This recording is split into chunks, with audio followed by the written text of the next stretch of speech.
नमस्कार, जय श्री कृष्ण। मां करिश्मा पेसवाणी ऐं मुंहिंजे चैनल कृष्ण कृपा केवलम में तव्हां सभिनीनि जो स्वागत है। बस हफ़्ते खन में कती जो सत्यनारायण यानी गुरु नानक जयंती जो उत्सव अचण वारो आहे ऐं हिन ई ॾींहुं भॻवानु विष्णु मत्स्य अवतार बि वरितो हो। हिन खे महापुनीत पर्व भी चवंदा आहिनि। घणेई माण्हू हिन ॾींहुं विर्त रखी हवन था कराइनि, ब्राह्मण भोज भी रखियो वेंदो आहे ऐं हिन ॾींहुं दीपदान जो भी घणेई महत्व आहे। असीं सिंधी भी घणेई गुरुअ जे पंथ वारा हूंदा आहियूं ऐं जो न भी आहियूं त भी असां सिंधी गुरु नानक देव जे जन्मोत्सव यानी प्रकाश पर्व खे ॾाढी श्रद्धा ऐं प्रेम सां मल्हाईंदा आहियूं। हिन खे देव दीपाली भी चवंदा आहिनि।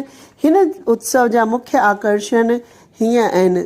गुरु नानक देव जी यादि में टिकाणनि ऐं मंदिर में गुरु ग्रंथ साहिब जो अखंड पाठ शुरू थी वेंदो आहे, जो गुरु जयंती अचण ताईं हलंदो आहे ऐं हुन ॾींहुं भोग पाए गुरुअ ते रुमाल चाढ़ींदा आहियूं ऐं इहो उत्सव धूमधाम सां मल्हाईंदा आहियूं।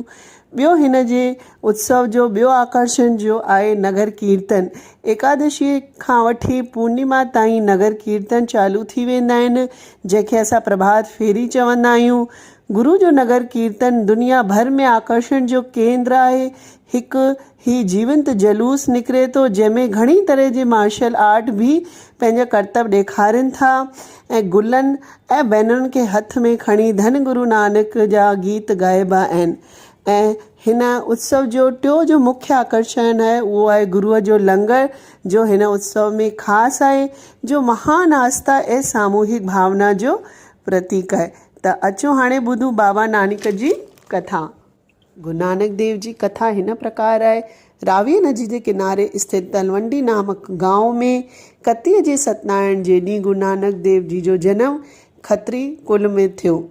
तलवंडी जो नालो ई अॻियां हली नानक बाबा जे करे ननकाणा चवायो वियो। हिननि जे पिता जो नालो कालूराम ऐं माता तृप्ता देवी हुई। हिननि खे नानकीअ नाले हिकिड़ी धीअ हुई। तृप्ता पुत्र संतान लाइ ॾाढो तड़फंदी हुई।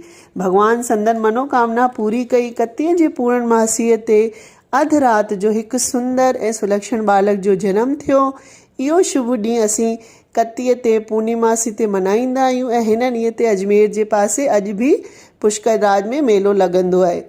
नानक बालक अवस्था खां ई नंढे हूंदे खां ई पढ़ण में होशियारु, ज्ञानी ऐं दयालु स्वभाव वारा हूंदा हुआ। नानक 5 सालनि जो थियो त हिकु राति जो माता तृप्ता नानक खां सुम्ही पई। प्रभात जो माता सपनो ॾिठो त नानक हिकु जड़ियल सिंहासन ते वेठो आहे। केतिरा ई देवताऊं ऐं गंधर्व हथ ॿधी हिननि जे अॻियां राग पिया ॻाइनि। माता तृप्ता जूं अखियूं खुली पियूं ऐं पासे में ॾिठाई त बराबरि नानक सुम्हियो पियो आहे। इहो ॾिसी माता हैरान थी वई। जॾहिं बालक नानक 7 सालनि जो थियो त पिणसि पढ़ण लाइ पंडित वटि वठी वियो त मुंहिंजे पुट खे हिसाब किताब सेखारियो। त ॿिए ॾींहुं पंडित बालक खां पुछियो त अखर यादि कया अथई। पंडित बालक जी होशियारी ॾिसी दंग रहिजी वियो। हिकु ॾींहुं नानक घर में गीता वेठे पढ़ी। माउ पीउ खेसि चयो त अर्थ त ॿुधाए।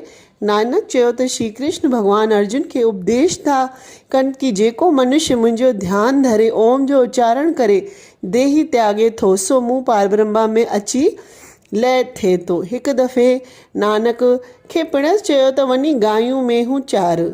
नानक थकिजी वण जे हेठां सुम्ही पियो त गायूं मेहूं भर ॿनीअ में चरियूं ऐं सॼी ॿनी उजाड़े छॾियऊं। ॿनीअ जे मालिक वण हेठां सुम्हियल ॿार नानक खे घटि वधि ॻाल्हायो ऐं ॿार खे पकड़े राजा बलराय वटि वठी आयो। शिकायत कई त कालूराय जे पुट ढोर 4 ॿनीअ खे नुक़सानु पहुचायो आहे। नानक चयो त अवां माण्हू मोकिले ॾिसो, ही कूड़ी फरियाद आहे। राजा बदलाए माण्हू मोकिलिया ऐं ॾिठो त राजा खे चयूं त ॿनी त सरसब्ज आहे। ॿिए दफ़े नानक देव झंग में वण जे हेठां सुम्हियल पियो हो त मथां उस पई लॻे। तॾहिं वासिंग नांग फण कढी छांव करणु लॻो। परियां घोड़े तां राजा बलराय नानक मथां नांग ॾिठो ऐं नानक वटि तकिड़ो तकिड़ो अचणु लॻो। एतिरे में नांग गुम थी वियो। राजा ॾिठो त नानक ईश्वर जो नूर आहे। राजा हिन जी इज़त करणु लॻो। नानक जी भेण नानकीअ जी शादी भाई परमानंद जे पुट जयराम सां सुख सां थी। हुन खां पोइ नानक देव घणी वैराग विरती करे अकेलो थी पियो ऐं कुझु वक़्त खां पोइ नानक देव जी शादी भी सुलखणी नाले सुशील कन्या सां थी वई। पर नानक वैरागी हो त 32 साल जी उमिरि में श्रीचंद नाले पुटु ॼायो ऐं 4 सालनि खां पोइ लक्ष्मीचंद नाले ॿियो पुटु ॼायो। पोइ गुरु नानक देव पंहिंजे परिवार जो भार पंहिंजे सहुरे मथां छॾे मर्दाना ऐं लहना बाला रामदास सां गॾु हिन 4 शिष्यनि सां गॾु तीर्थ यात्रा ते निकिरणु लॻा ऐं घुमी घुमी उपदेश ॾियणु लॻा। हुननि जे नंढपण जी हिकिड़ी इहा बि कहानी ॾाढी प्रसिद्ध आहे कि हिकु दफ़ो हुन जी माउ चयो कि भाॼियूं विकिणी अचु, त 1 खां 13 नंबर चवंदे जॾहिं नंबर 13 ईंदो हो त हू बार बार बीह रहंदा हुआ।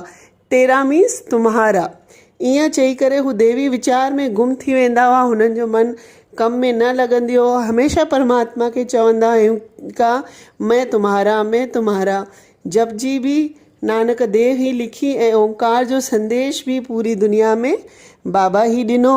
घुमी घुमी उपदेश ॾियणु लॻा। भारत जे अलावा अफ़गानिस्तान, अरब जेके मुख्य भ्रमण कयूं ऐं गुरु ग्रंथ साहिबु लिखियऊं ऐं आख़िर नानक देव वञी खांडोर रहिया माण्हुनि सतनाम करतार जो संदेश ॾिनो ऐं चयूं त असांजो अंत समय आहे, असांजे हलण जी तयारी आहे। पुठिते को बि रोए पिटे न, सिर्फ़ु कीर्तन ॻाइजो, हितां हर को हलंदो रहंदो। श्री गुरु नानक देव सतनाम करता पुरख जो पैगाम पहुचाईंदे जोत में जोत समाए सचखंड थी विया। सिख संदन यादि में अॼु बि गुरु ग्रंथ साहिब जो पाठ कंदा आहिनि, हुननि खे ई जीवित गुरु मञंदा आहिनि। गुरु नानक देव जो सॼो जीवन आध्यात्मिकता सां गॾु नैतिकता ऐं कड़ी महिनत ऐं सचाई जो संदेश ॾिए थो। त तव्हां सभिनीनि खे गुरु पूर्व जी बधाई। अॼु इहो जो वीडियो तव्हांखे कीअं लॻो कमेंट करे ज़रूरु ॿुधाईंदा ऐं अञा ताईं चैनल खे सब्सक्राइब न कयो अथव त ज़रूरु करंदा। वरी मिलंदासीं हिकु नए वीडियो सां। तेसि ताईं मोकल थी वठां। जय झूलेलाल, जय श्री कृष्ण।